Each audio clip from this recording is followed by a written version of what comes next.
Good evening, everyone, and welcome to the Metaphysical Hour. I am Julia Cannon, and today is August the 11th. That's when the show will be airing. Now, today that we're officially doing this is not that day. We're pre-recording again. So, hey, that's how we do it, and we're going to get you all mixed up. But we are here, and you are there, and when you see this, it'll all work. Oh, this has something to do with.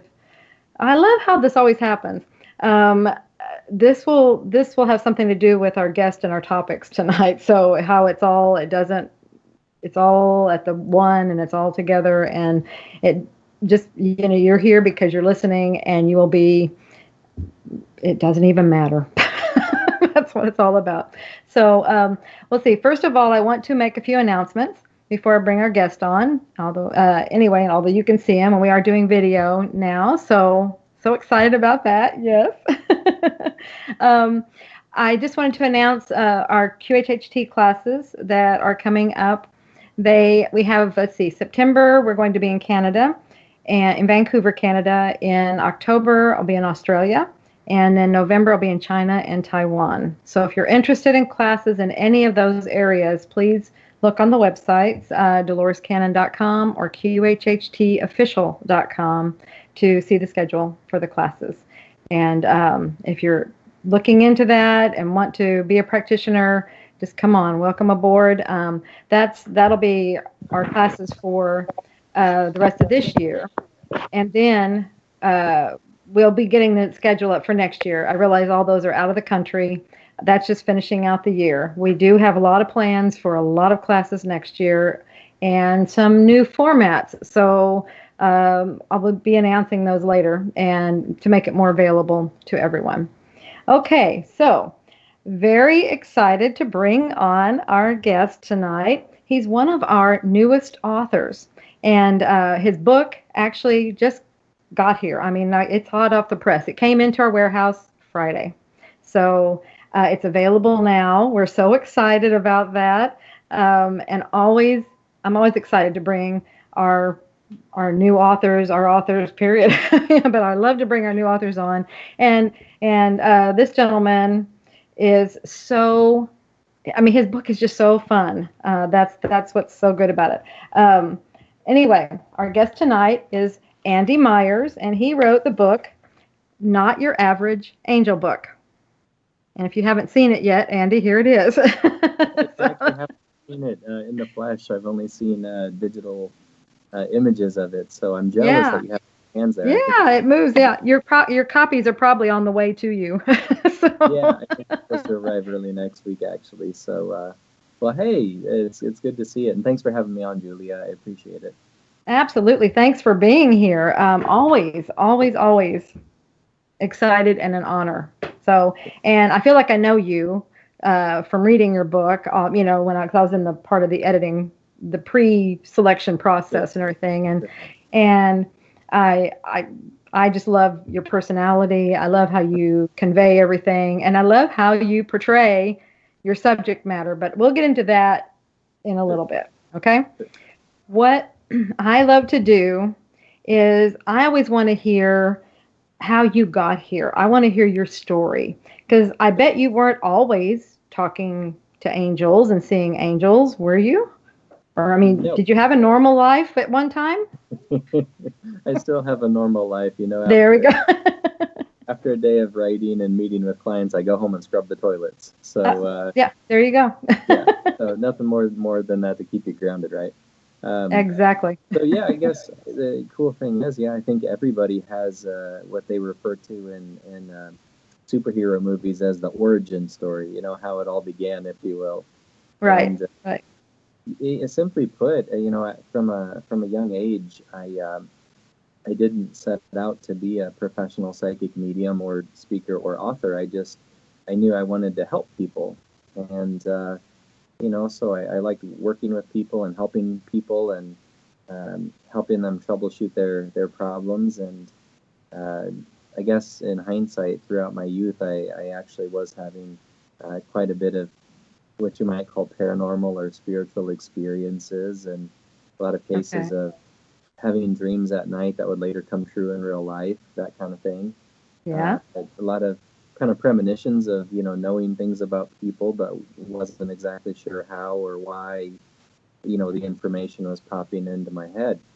And so my desire to help people led me to get a degree in social work. So in 2005, I graduated from the University of Nebraska at Omaha with a degree in social work. And, I worked at after-school programs and youth facilities and drug rehab centers and the like. And the game-changing moment for me was in 2006. In the fall of that year, I had what I can only compare to a near-death experience, and it was profoundly positive and peaceful and wonderful in every way. And when I came to from that, I just noticed that my intuition was elevated. And so at that point in time, I really started to sense and feel and see things, a few layers deeper, if you will. And when I worked up the confidence to talk with some of these strangers to see if what I was sensing about them was accurate, I was relieved to know that it was, because I thought I was starting to lose my marbles, if you will. And I think that's a normal step in everybody's evolution in this process. They go through that part of, I think I'm losing it. Yeah, I think you're right. I've talked to a lot of people who found that to be the case, and with my background in mental health, I knew too much about what could be wrong with me. And, so at any rate, I started to give, I guess what you would call psychic readings, not really knowing what I was doing at first, and one thing led to another, and I started to give psychic readings live on the radio, and that led to several radio appearances around the country, and kind of it just turned into my full-time job somehow. And over the years, and the coolest part was in talking with so many people and coming in contact with so many wonderful people. Some people collect rocks and some people collect stamps. I collect stories. And so I had heard enough angel stories and ghost stories and stories of miracles and divine intervention. That book, not your average angel book, it was just kind of a byproduct of the content that I had. So that's kind of how that book developed. I had a lot of ammo to use, if you will. So yeah. Well, yeah, because you did so many readings and everything. I mean, my goodness. Yeah, I stay pretty busy, but I always say I'd rather be too busy than not busy enough. So Yes. Okay, so that got you to where you're doing this on a regular basis then. So are you still a social worker, or did you quit doing that? I mean, yeah, and you're kind of doing social work on a different level. Yeah, on a different level. My life had become more of a I guess spiritually focused. So the first day of 2010, I actually made the switch, and I went full time as a psychic and speaker and author. And so no, I haven't been practicing social work for many years, but everything related to health and human services is still near and dear to my heart. Well, and this is something I tell people. I'm going off just a little bit, but that's a good point to bring up. Is that when people take our QHHT classes, and they'll come from all these varied backgrounds, and sometimes they're very professional backgrounds where they went to a lot of schooling and paid a lot of money and everything, but then the universe is directing them away from that and saying, no, you need to be over here now. I had a similar thing, it's like you're going, but it doesn't make any sense. I'm this, and it's like, no, you need to be here. And one of the things I realized after many, many years was all of the skills I had from those other things I did, the other professions and everything, they all led, and they're all, to where I am now. It's like they are all contributing. So nothing is ever wasted that you did back there. It's like, just because your life takes a 180-degree turn doesn't mean that you wasted your time on all this other stuff. So. Correct. Yeah. And Julia, I mean, you yourself probably, have felt that you're, somewhat intuitive, and so I'm sure you've gotten really good at noticing the signs and the messages and the little, when spirit whispers to you, if you will. But no, getting better. I'll put it that way. Yeah, we all are. But no, I just last week I was having a chat with my mom, and I said, not for 1 second do I regret, following through and getting my social work degree, even though I'm not actively using it right now. It laid the groundwork, and one of my last social work jobs that I had before doing this full time involved teaching classes and giving a lot of lectures to people on mental illness. And at the time, I was petrified of public speaking. So had it not been for that job of getting more comfortable with that, I couldn't be, here today, doing as many lectures as I do. So it certainly helped. It's kind of funny, and life makes a lot of sense in hindsight. 5 years down the road, you can understand why that happened and this happened, and it led you to where you are. So yeah, it all fits together. Another thing I think, this is just what I'm picking up, another thing I sense is because you probably worked with a large cross section of people when you were doing the social work. So it exposed you to all kinds of people. Well, that was developing people skills. That was introducing you to, it's like, okay, because that something similar happened to me where all of a sudden I wasn't in a niche. I was in something where I was exposed to so many cross sections. And I was like, well, why is this happening? And what I felt was like, you need to know how to be able to talk to anybody, no matter where they are in life and what's going on. And so, bingo. I couldn't agree more. I think that the best people persons I've ever met, they do have that variety to pull on, having talked with people of every background, every walk of life, every faith. And it just kind of, I don't know, with all these experiences, they end up being like tools in your tool belt. You know what I mean? So absolutely. Yes. And that's what I meant. That's a huge point. And that's a huge thing to remember, because you're not leaving anything behind. You're not letting it go. Really, it's a tool. So because that will really help a lot of people, because that's part of a resistance. That was part of my resistance whenever I was being told to move and shift and everything. Was like, but this is what I am. This is who I am. And it's like, get over here. I know. And speaking of change and transition, I think it's something that's scary for all of us. I was certainly nervous when I made the plunge to full-time psychic, but I think, the anxiety comes from fear of the unknown, that we're never guaranteed anything. We're never promised anything. And, kind of the way that I look at it when we were talking about life changes, I think of life as kind of like a hike in the woods. And sometimes you can't pick up a new useful tool that you find along the way unless you set down one of your old tools, because there's only so much you can carry. Right. So, you have to be willing to evolve and transition and kind of let go of old things to make way for newer, more useful items. Wonderful analogy. Yeah. Well, and I like the on a hike too, so you're on your journey. The journey of life. It totally is. Life is the biggest trip. It's that it is. Okay, so let's get to if we can talk a little bit about your book. I mean, and you broke it down. You have it in 2 sections. And one part's about your guides, your spirit guides and guardian angels, and then the other part is just angels. So there's a differentiation. And so if you want, can you talk about that a little bit, about the differentiation of the two? Yeah. Well, I even like the design of the front cover, which I can't take credit for. Ozark Mountain, they have their own specialists that do those things. But the cover at the top, it said, what's the difference between an angel and a guardian angel?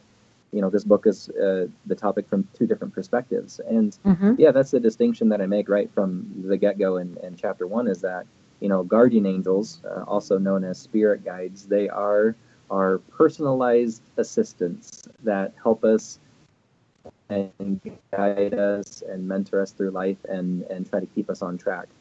They know us better than we know ourselves. And I believe, anyway, that oftentimes our guardian angels are, past life buddies or a relative who's passed on, or, they're just spiritual beings that have our best interest in mind.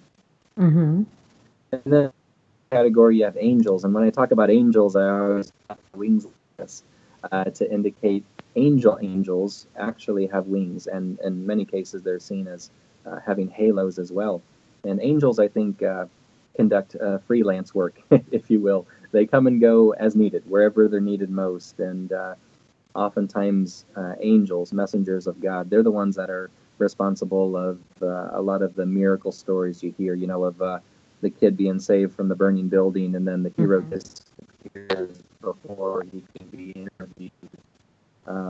Those kind of things I think are often attributed to angels. And wings and halos aside, I do believe that angels can also take forms as well, the form of a human being if we find that less imposing. And I've also found that angels have very small egos, so they're not really so much concerned about being interviewed by the evening news. Oftentimes they'll vanish into thin air before they can pinpoint who they were. So yeah, right. It's two different, it's apples and oranges. It's completely different subjects, but they are intertwined. So I figured this book was a 2-for-1 special. Absolutely. So, and you go into quite a bit of detail about, like, we'll start with the guardian angels. Well, you go into detail about both of them, but you really do the guides and the guardian angels. Both terms are talking about the same group, correct? Spirit guides and guardian angels. Guides and guardian angels are one and the same. I always kind of like to think of them as Coke or Pepsi. Same thing, different label, I guess. And a lot of people ask, what are some, main questions that people ask you about guardian angels? And a lot of people want to know, do they ever quit on us? do they ever give up? Do they, and I always say, despite the poor choices that us humans are prone to making, some guardian angel will never give up on you. They never quit. They never put in 2 weeks notice. They never go on strike. They never form a union. They're probably shaking their heads a lot, but and, sometimes I think they kind of smack themselves on the head when we're doing things that are not ideal for circumstances, but they never give up on us. And the other thing that I'll say, we all have guardian angels. As a matter of fact, from what I've seen to be true intuitively through the years, I've never met a person who has less than 2 guardian angels. I think even the people in the world who seemingly have very simple lives, they're still complex enough to require at least 2 guardian angels. As far as a cap or a maximum, I don't know if there is one necessarily. I have seen these angels, and there wasn't a limit.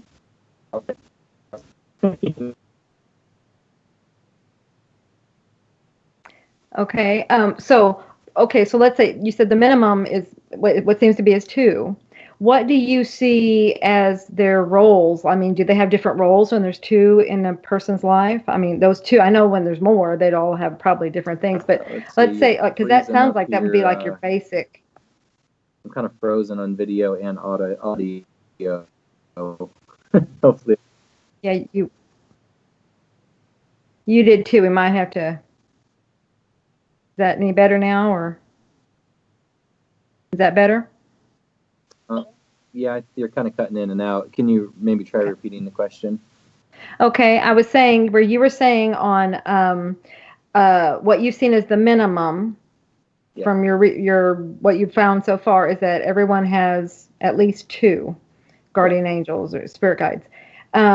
Do they tend to have like specific roles in a person's life? Because that sounds like that would be the basic minimum, So it's like, okay, do they have roles that they play in those? Okay. Yeah, what I found to be true, and granted, I'm basing this information off of my personal experiences of giving psychic readings, and I'm able to hear and see and sense and communicate with these guardian angels. So based off of what I've learned, and I have learned a lot from them over the years, they have a specialty.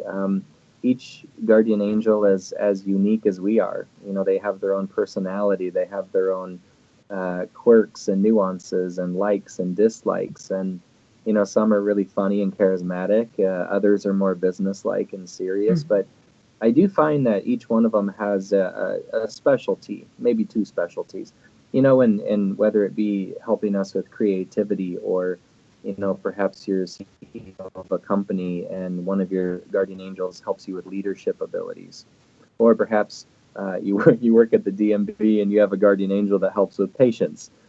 They do each have a specialty, and the really thing about it is they're qualified for the job.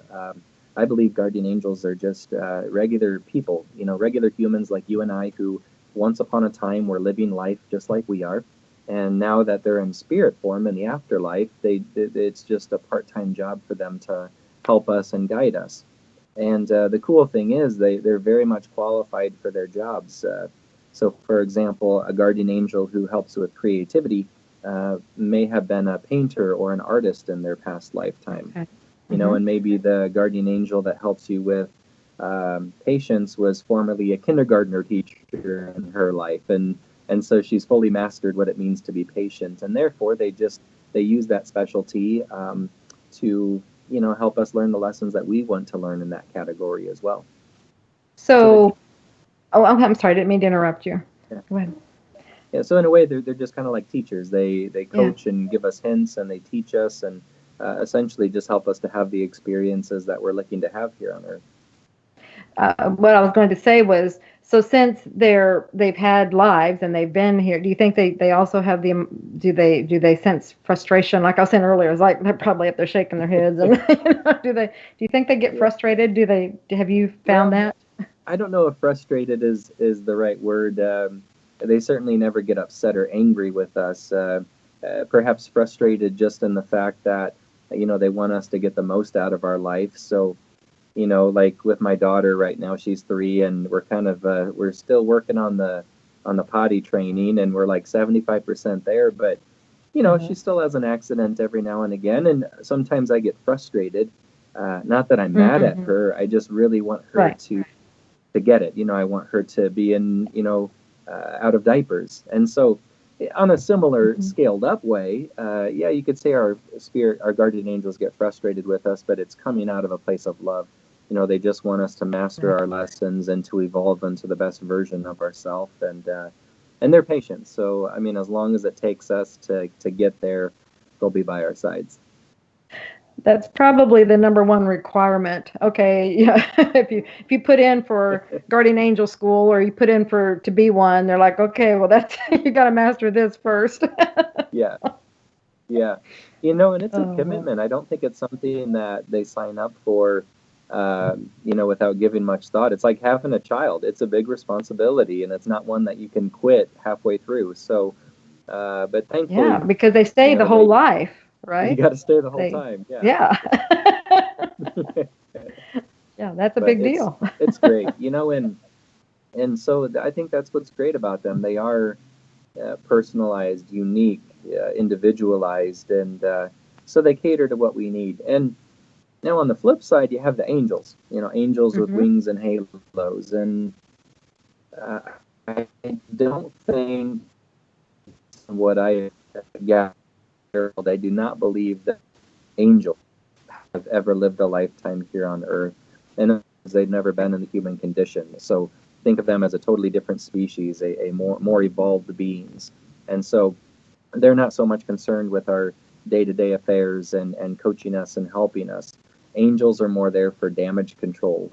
In other words, to prevent us from experiencing things that are not part of our destiny. So if you were to leave the office at the end of the day and there was any chance of you getting into a car accident that you were not meant to be in, an angel with wings would be permitted to intervene to cause something to happen to keep you safe.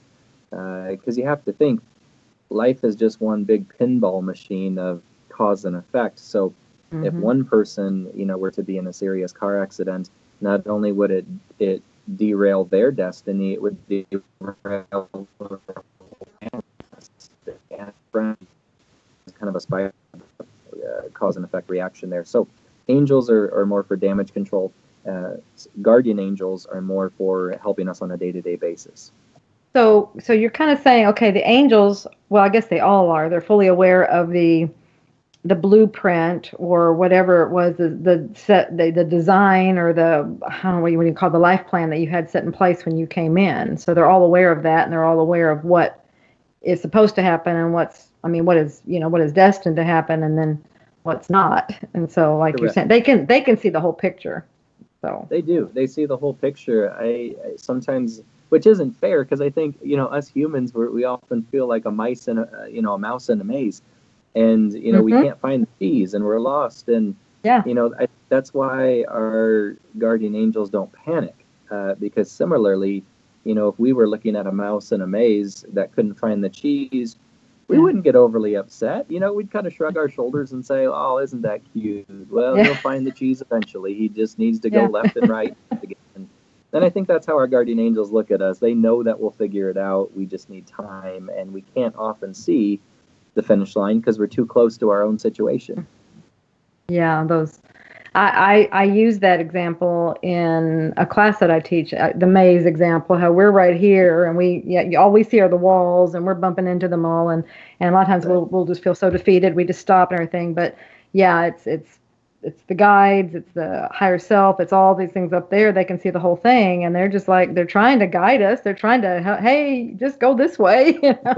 Exactly. That's where the messages come in Yeah. and stuff if I we'll think a lot of us listen. take the scenic route to get to where we're going. Yes, we do. Yeah, yeah, Oh, goodness. Um, let's see here. You were talking about one of the interesting things, a day in the life of a guardian angel. yeah. What's that like? That's kind of how the book starts out, the Mm-hmm. introduction, if you will. I just created it's the only part of my book that's fictional, by the way. Okay. Everything else is completely true stories, but the first part of the book is a fictional story that I created to illustrate what it would be like to be a guardian angel, how they interact with us, what they do and what they don't do for us in our day-to-day lives with the challenges and the hurdles that we run into. And so, yeah, it depicts a fictional guardian angel named Cliff, who's in charge of looking after his person. And it really is interesting to think of that, whether your car breaks down or whether you're late to work or, whether you're having a wonderful night at home with your spouse, or if there's trouble in your neighbor, although they don't know boundaries, they're never really too far away. And so Mm-hmm. that first part of my book just kind of helps the reader to ease into it and to realize how personal, guardian angels really are. And that's a point that I wanted to illustrate because, many of us have been led to believe that guardian angels, it's just a cutesy subject, oh, guardian angels, they're in the same category as imaginary friends. They're things that we tell ourselves so that we feel more secure. And what I want the readers to know is that guardian angels are real. They're very real. They're as real as you and I. They just form. And so in that aspect, because they're there and yet we can't see them in the flesh, I sometimes like to think of guardian angels as like gravity. Gravity exists all around us. It's just invisible, and you can't see gravity itself. You can just see the effect that it has on our physical reality. If you drop your pen, if you knock your pen off your desk, it's going to fall apart. That's gravity in motion. So similarly, our guardian angels, they're often doing things in our life in very tangible ways. We just can't see them. Something just came to me a while ago. You made a comment. I don't remember what it was, but it led to this thought here. As far as like what they do, are there things that they cannot do? They are not allowed to do. Yeah, and I think it's kind of a what you might call a gray area. I think it Mm, varies person to person, hmm life chart to life chart. Um, Okay. I don't think that they're permitted to take all of our problems away. Um, I really like the term spirit guide because, as the job title implies, they guide us through life. Mm-hmm. They don't fix our problems. They don't They're not pamper spirit us. doers. They're Right. They're not spirit doers, they're spirit spirit guides. taker overs. The spirit taker overs. Yeah. Sometimes I wish they were, but they're not. No. And kind of like one analogy that I use in my book, again referencing my daughter. Just like any good parent, I guess I'll use any excuse to talk about her. You just love them so much. Yeah. But when she was learning how to walk, right around 1 year old, It was a kind of a delicate balancing act, because on the one hand, I wanted to follow and hover over her because I didn't want her to fall and get hurt. But at the same time, if I carried her around all the time, she would never learn how to do it herself. So it's this, it's this finding a happy medium of giving a person enough space to fall down and get up and learn it themselves. And in a much larger, scaled up way, I think that's kind of how our guardian angels view our lives too. They may not prevent you from marrying the wrong person, even though they might see ahead and know that you're going to get your heart broken. If they took away all of our problems and gave us all the answers ahead of time, they would deprive us of the privilege of experiencing. And good things and bad things in life, it's still experience, and that translates to wisdom. So they give us just enough space to let us live our lives and learn our lessons, and but they stay close enough to prevent us from getting seriously hurt. Like if my daughter was going near a staircase, that's when I'd intervene because I don't want her to fall down the steps. Likewise, Exactly. If we were going to do something so horrendous with our life that we would derail, then a guardian angel or a winged angel might intervene to keep us on track. So, yeah, what they can, what they can't do, I think it's really individualized, but I think they often do find that balance of knowing when to help and when to leave us be. And I like how you keep making the analogy, the parent analogy, because that's perfect, as far as, because as parents, we know how we were. I mean, some of us are the helicopter parents, but, but for the most part, you realize very quickly, they're not going to grow, they're not going to learn if you don't allow them to fall down sometimes. And I finally had to learn with my daughter. She was one of these little drama queens. And so it's like, she might have gotten cut pretty bad or something, but I had to really play it down because, every little thing she was, very dramatic about. So I had to learn how to do that differently, and just play it all low key. Sure. Well, and it's really smart of you to do that, actually, because children, I think fear is often learned. So if we overreact, it scares them. And so, I think you hit the nail on the head with that one. I hadn't thought of it from the fear angle, but yeah, that's right. I was just like, I just got to keep her. I just know what she does. I think, three things, fear of heights, fear of snakes, fear of spiders. Those things are pretty much ingrained into our DNA, but I think a lot of the other things that people fear, it's a learned behavior. And I think, not to get too philosophical, but you think some of the major world's problems, sexism or the fear-based, issues, and they're taught from one generation to the next. So I think it's really important to teach our youth how to not be afraid of things that are different or new, because different doesn't always have to mean it's scary. It just means it's different, It's just different, exactly. Yeah. And the sooner that's such a huge, huge statement right there, because that's how I feel. It's the sooner we can learn that as a humanity, oh my gosh, the huge, giant leap we will take in our growth. I agree. And can I ask you a question, Julia? Yes, absolutely.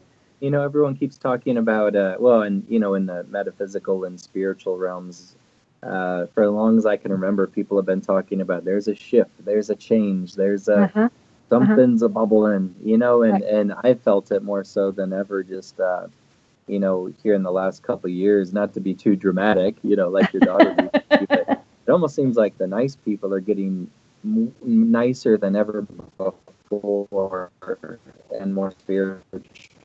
The quote-unquote mean people are becoming drastically more so, and so not to make it out to be like a Star Wars good versus evil kind of thing, but to a certain extent, I think that a lot of the light workers, if you will, a lot of the spiritual-based people around the world, they have their work cut out for them now, and so it's kind of refreshing that Ozark Mountain and different agencies like this are kind of promoting the work of spiritually based people to counteract some of the negativity that's out there. Absolutely, because it has to be early on when we were first getting, Mom was first getting her messages about the shift and everything. And I was talking to someone. We were actually doing a radio show, and I'll just get visuals sometimes. And it's like, okay, they're trying to show me, and I have to interpret it, whatever it is. And Yeah. they were showing me like this is, and I think it's where we are now, or what's going on, but because this is when it was first happening. It was, it's like, we'll say we have two mountains or two whatever, and they're right close together, but then they're starting to do this, and there was like this big chasm in the down. It's like as we continue to grow, see, it gets bigger, they get farther apart. Sure. And that's how I interpret it. It's like, so as it continues, you're going to see both sides are going to keep growing. But they also, the same thing is they get further apart.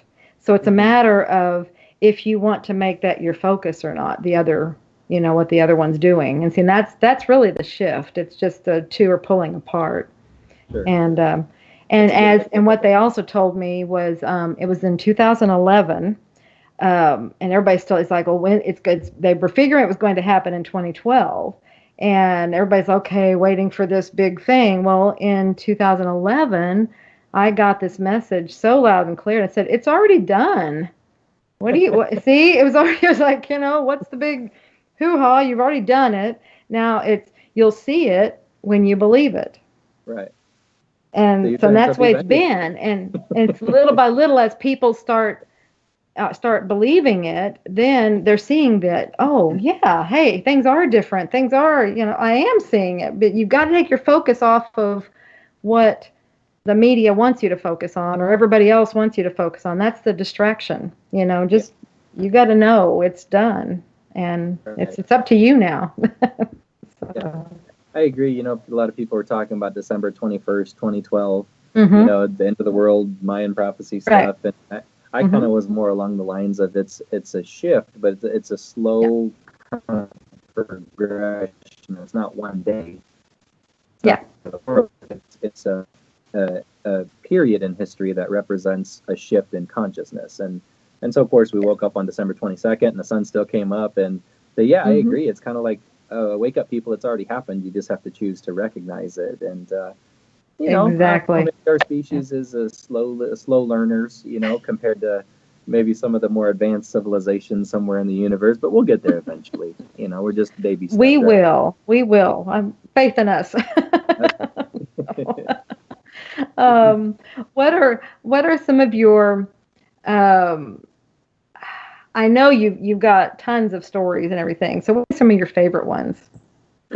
Oh boy, and I was actually thinking the stories that I included in this book were just kind of sporadic to basically illustrate the point that I was trying to make in the given chapter. Right. And I was thinking in the future, I'm just going to have to write another book of unrelated random angel stories, because I have so many.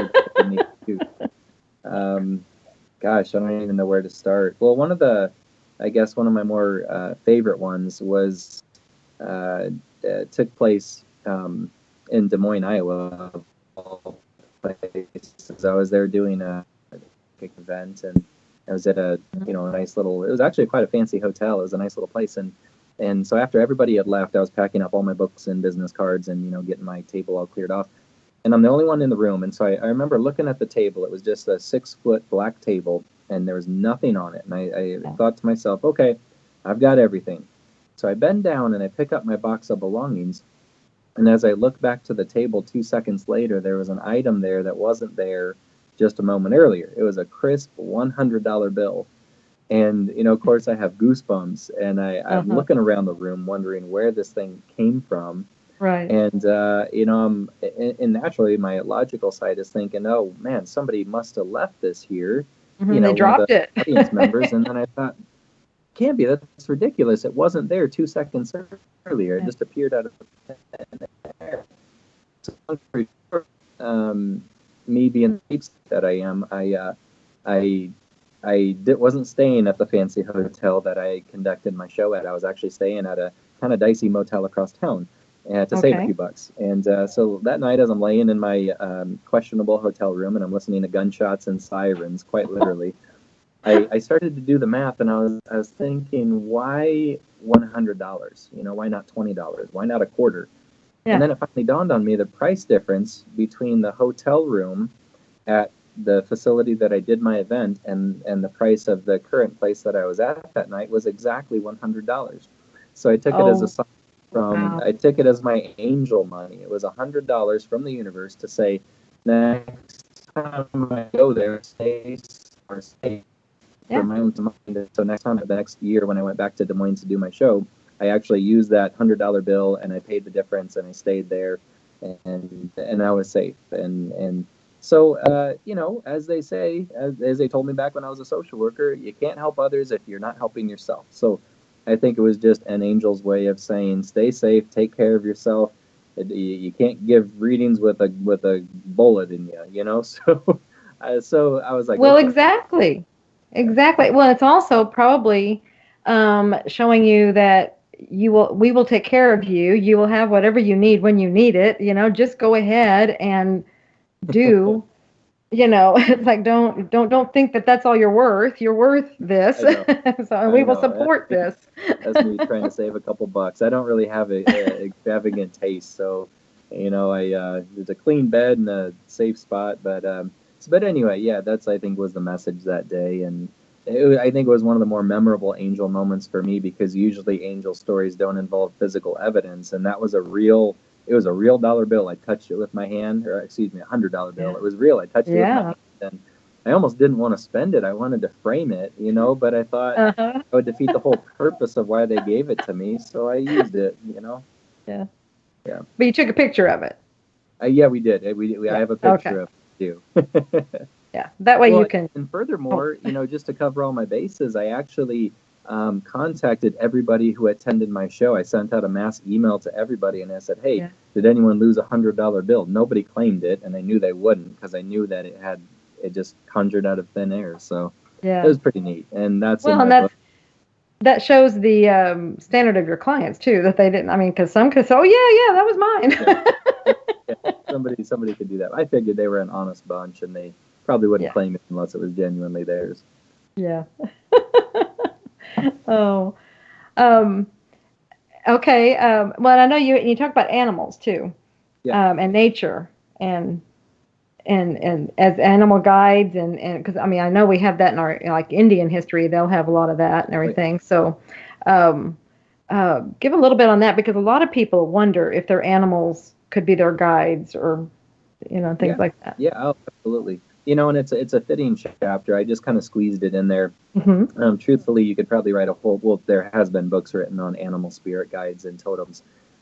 In my angel book, I just mention it in a chapter. It kind of makes sense, though. It's fitting because I found that a lot of spiritually based people are also animal lovers. So, you know, a Hmm. lot of people are wondering, does my dog see angels? Can my cat see ghosts? You know, can that time as an animal. So I thought it was fitting to put a section in there on animal spirit guides. And you know, a lot of people ask me throughout the years, you know, they'll see a cardinal in their tree, or they'll see a blue jay land on their porch, Yeah. and many people take this as signs and messages from either from their guardian angels or from their deceased relatives or both. Right. And so simply put, yeah, I do think that guardian angels can use items and objects and animals and nature to deliver a message to us. And so now it's kind of individualized, though. You know, somewhere along the lines, Cardinal somehow became the universal mascot as a message from heaven. And Mm. not every cardinal you see is a sign from a loved one. Sometimes a cardinal is just a cardinal. Now, Right. if hypothetically, let's say your mom passes away and her favorite bird was a cardinal, and on the Hmm. anniversary of her death, a cardinal comes and lands on your deck, absolutely it could be a sign from your mom. You know, no problem. But that's why I Hmm. say it's individualized. Actually, that is the case in my case. Oh, the cardinal? The cardinal is mom's sign. There you go. There you go. So Dolores, she's here Yeah. with us somewhere. Mhm. but Always. it always, yeah. So that's, Yeah. in animal spirit guides, kind of what I map out in my book, to really dumb it down to the essential nuts and bolts. I believe that animal spirit guides they're animals that we were connected with or have a bond with in a past lifetime. So since we've had multiple past lifetimes, I believe you can actually have multiple animal spirit guides. And really, it's just a symbolic connection between this lifetime and the past. And that's another thing. I mean, here I am, I keep mentioning past lifetimes, and I even say at the very beginning of my Angels book that it's impossible to talk about the phenomenon of angels without also discussing past lives and reincarnation, because the two subjects are intertwined in such a way. So, at any rate, yeah, animals. It's it's a noteworthy subject, and I hope people enjoy that part of it as well. So, because I picture a lot of people actually reading that book curled up with their cat or with their dog on their lap, so it's kind of fitting to squeeze that in there. Yeah. Absolutely. When I was reading it, I was, I start looking at my different, my pets and everything. It's like, okay, you might be. I'm not sure about you, but it's like, and I know I've had people call me lots of times, and they're so attached to this one pet, and it's like, and so upset when it passed and everything. And I got very clearly, well, that cat was your guide. It just came through so clearly, and that's why there was that attachment like that. So. Well, and I think truthfully, our pets are the closest thing that we see to angels on a daily basis. They may not have wings or halos, but they're loyal as all get out. They're capable of unconditional love. So I think pets actually, Yeah. hate to say it, sometimes they're actually easier to get along with than human beings. And I know a lot of pet lovers would admit that too. Yeah, absolutely. Sometimes my cat can be a little demanding, but other than that, Yeah, that's cats. yeah, that's their entitled personality. Yeah, Yeah. and she's getting up there in years. I mean, I think she's 12 now, so she's Gotcha. like earned her right to demand whatever she wants. Yeah, queen of the castle, huh? Oh yes, yes, yes, yes. Yeah. Oh goodness. Let's see here. I have here something I wanted you to talk about was how to establish communication with them. So, because that is a Yeah. big part. You talk about a lot of different ways that you communicate and how they communicate. So Yeah. real quickly, because we're going to run out of time, Sure. Yeah, brief time flies. synopsis of how you establish communication. Sure. Yeah, time flies when you're having fun. Yeah, and so in my book, Not Your Average Angel book, I kind of just break it down by chapter. There's auditory communication. In other words, where your guardian angel just speaks to you through your subconscious, through your little psychic walkie-talkie, if you will. They can grab our attention through things in our physical surroundings, such as a bumper sticker, a poster, something that you see in your surroundings that could answer a question or have personal meaning to you. Guardian angels can come in dreams. They can deliver animals such as cardinals and nature-based signs. So all these modes of communication, job then becomes your homework assignment. It becomes to talk to your guardian angels collectively, and even if you don't know their name, just say, "Hey, guardian angels," and let them know which of those forms of communication you prefer. Because if they're trying to send you visual signs and you're expecting them to come to you in your dreams, there's miscommunication, right? It'd be like if I was sending you an email and you kept checking your text messages, we wouldn't really. So, and you don't have to jazz it up with any fancy language. I say talk to your guardian angels like they're your best friends, and they truly are. So just have that communication, and in terms of hearing back from them, you just have to be patient. They will speak to you if there's something they need to say. Like, but I always tell people it's just, you ask and then just listen and trust what you hear. So is that pretty much it? Because like so many times we don't want to believe we're actually hearing something, and we're like, no, that was my imagination, or whatever. Yeah, I think that's absolutely correct, Julia. And a lot of people struggle with that, is the confidence. It's the intuition speaking to the heart and the rational brain doubting that and confusing it and wondering, is that just my imagination? And I tell people 9 times out of 10, if you feel something is a spiritual sign from people in heaven or from your guardian angels, then it is. It's all about the feeling associated with the experience. So listen to that gut instinct, and I know you probably tell people the same thing all the time. Oh yeah, because that's the beginning. I mean, you listen to it and trust it, and then it keeps expanding as you do that. I describe it like a muscle that you're building, that you're exercising, and so you've got to start someplace. And as you keep trusting it, then it gets better and better. It keeps getting stronger. So, but yeah, so okay. Before we run out of time, sure. I want you to tell everybody how they can reach you, how they can find you and contact you if they want to. Yeah, sure. Thanks for the opportunity. So, as far as my book,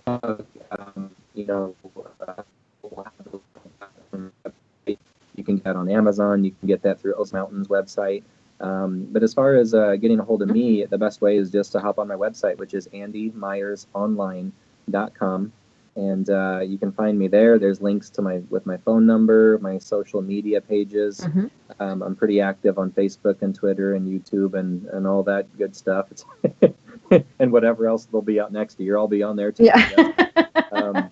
So that's the best way. I do stay very busy with psychic readings, doing private appointments, group sessions, large public events in various cities around the country. So yeah, but it's all on the website. So andymyersonline.com. And I mean, we haven't officially invited you yet, but you will be invited to the Transformation Conference this year, and so hopefully, you'll be there, and that will be lots of fun to. I can't wait. Yeah, to see what happens. So anybody wants a reading there too, you can come. Yeah. It's funny. I was actually down that way, pretty close to Ozark Mountain's home base last fall when I heard that my book was going to get picked up and published. So it's kind of ironic that I was right there practically when I got the news of that. So yeah, I'd love to come. Very cool. Any conference. Oh, so that'd be fantastic, and maybe I'll get to meet you in person at that point. Absolutely, I'm always there. So that'll be so much fun. For having me on. I really, really appreciate it. Oh, thank you for being here. Before you go, something I like. I always feel like somebody. You always have a final message or something. Do you have anything that you would like to share with everyone? Yeah.